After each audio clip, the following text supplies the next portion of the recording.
Kevin, you got anything going on? I saw you unmute. Sure.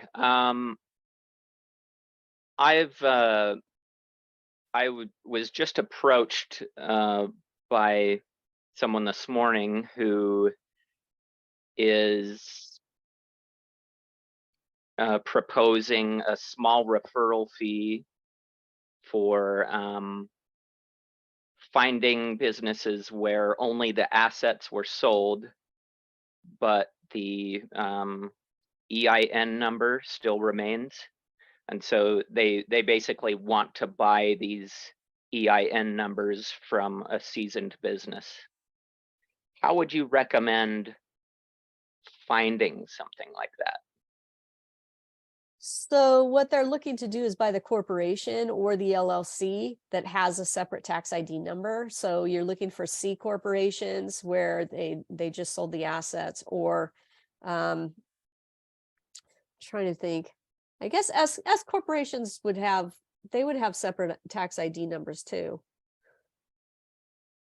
But that's basically what they're looking for, is the corporate structure that has the separate tax ID number that's already been seasoned. And what they do with them is sell them, because since they've been in existence for 10 years and have no credit history or a good credit history, hopefully, they'll pay money for them, because people will then buy them and when they buy a business, do a fictitious name statement. They can go out and get a bank loan right away using the corporation and not have to, I think all lenders now are doing personal guarantees on everything anyways, but nonetheless, that's part of how they use them.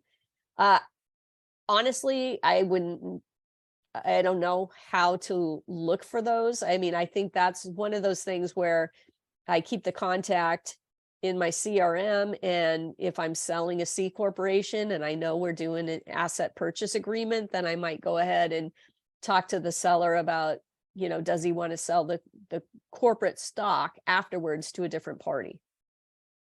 And in that way we can sell his business, get him some money there, and then sell the corporate stock to somebody else.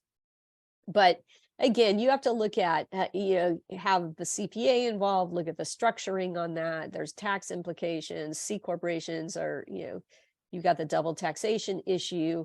And a lot of times people who have C corps that are selling their business assets want to keep that C corporation open for a while so they can continue expensing things out, so they don't have such a big tax hit. They don't want to pay taxes and then give themselves a dividend or distribution, because then that's also taxable, right? Thus the double tax. So yeah, I don't, in terms of how to look for those, I have no idea. I mean, that's not really a specific business line that I've ever pursued. Okay.